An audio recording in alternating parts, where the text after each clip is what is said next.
Hello everyone, welcome to Arrive online classes. आज का biology MCQ है dash releases progesterone hormone. Options are ovary, corpus luteum, uterus, Graafian follicle. Question है sexual reproduction human और human reproduction से। बहुत ही important topic NCERT का है progesterone hormone. यहाँ पे इसका करेक्ट आंसर होगा कॉर्पस लूटियम। जब हम बात करते हैं ओवरी के अंदर जो एग सेल है जिसे हम ओवा, ओवम या फिर ओटिड भी कहते हैं, उसकी जब फॉर्मेशन हो रही होती है उसके बाद जो रेजिड्यू बचता है वो कॉर्पस लूटियम में कन्वर्ट हो जाता है और वो कॉर्पस लूटियम मेंस्ट्रुअल साइकिल के दौरान ये एक स्ट्रक्चरल चेंजेस आते हैं, तब ये प्रोजेस्टेरोन को रिलीज करता है। ये टॉपिक आप मेंस्ट्रुअल साइकिल में भी पढ़ते हो। साथ में ही हम बात करें अगर ओवरी की, तो ओवरी ड्यूरिंग प्रेगनेंसी एक बहुत ही इम्पॉर्टेंट हार्मोन जिसको हम रिलैक्सिन हार्मोन कहते हैं रिलीज करता है। और यूट्रस जो है एक बहुत इम्पॉर्टेंट पार्ट है फीमेल रिप्रोडक्टिव सिस्टम का। यूट्रस के अंदर फर्दर जो एम्ब्रियो की डेवलपमेंट होती है, जब फिक्सेशन हो जाती है प्रो एम्ब्रियो की, उसके बाद वो डेवलप जो होता है पूरा वो यूट्रस के अंदर होता है, जिसे हम कॉमनली बच्चादानी कहते हैं। यूट्रस के अंदर मान लीजिए ये यूट्रस है, यूट्रस के अंदर ये छोटा सा प्रो एम्ब्रियो जस्ट कुछ सेल्स होती हैं, इसमें मास ऑफ सेल्स आप बोल सकते हो। ये जो फिक्स होता है इसका नेम भी आपको पता होना चाहिए क्योंकि ये भी पेपर में आता है और इसे कहते हैं हम ब्लास्टोसिस्ट। जब हम डेवलपमेंट देखते हैं जाइगोट जो है यूनिसेलुलर होता है, इससे फिर 2 cell stage, 4, 8, 16, 8 to 16 cell stage को हम मॉरूला कहते हैं। ये प्रश्न भी आपसे पूछा जाता है। तो ये डेवलपमेंट ऑफ जो जाइगोट रहता है, कैसे ये टूटकर आगे सेल्स बनाता है, इस प्रोसेस को हम क्लीवेज कहते हैं। ये भी अपने आप में एक इम्पॉर्टेंट क्वेश्चन है। तो वहाँ क्लीवेज के बाद एक पर्टिकुलर स्टेज आती है जो आती है जिसे मैंने कहा ब्लास्टोसिस्ट। वो फिर क्या होता है, यूट्रस के अंदर फिक्स होता है।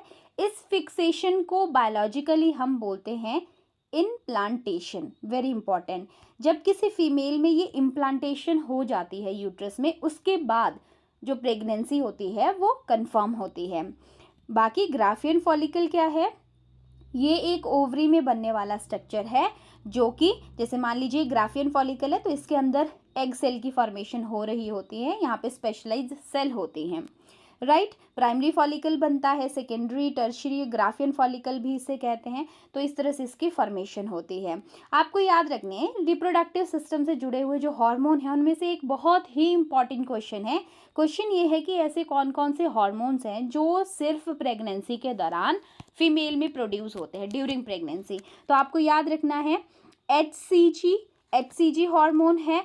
HCG की फुल फॉर्म है that is human chronic gonadotrophin hormone. फिर एक है आपके पास दैट इज HPL की है that is human placental lactogen hormone. इसके साथ ईस्ट्रोजन और प्रोजेस्टेरोन भी रिलीज होते हैं और ये ईस्ट्रोजन और प्रोजेस्टेरोन वैसे भी फीमेल में रिलीज होते हैं, बट ये जो HCG, HPL और इसके साथ में जो तीसरा है वो है रिलैक्सिन। ठीक है, ये 3 हार्मोन फीमेल में ओनली ड्यूरिंग प्रेगनेंसी प्रोड्यूस होते हैं। वेरी वेरी इंपॉर्टेंट आपके ये क्वेश्चंस हैं। तो ये आज के लिए इतना ही। नेक्स्ट हम अगला MCQ लेके आएंगे नेक्स्ट वीडियो में। Thank you so much.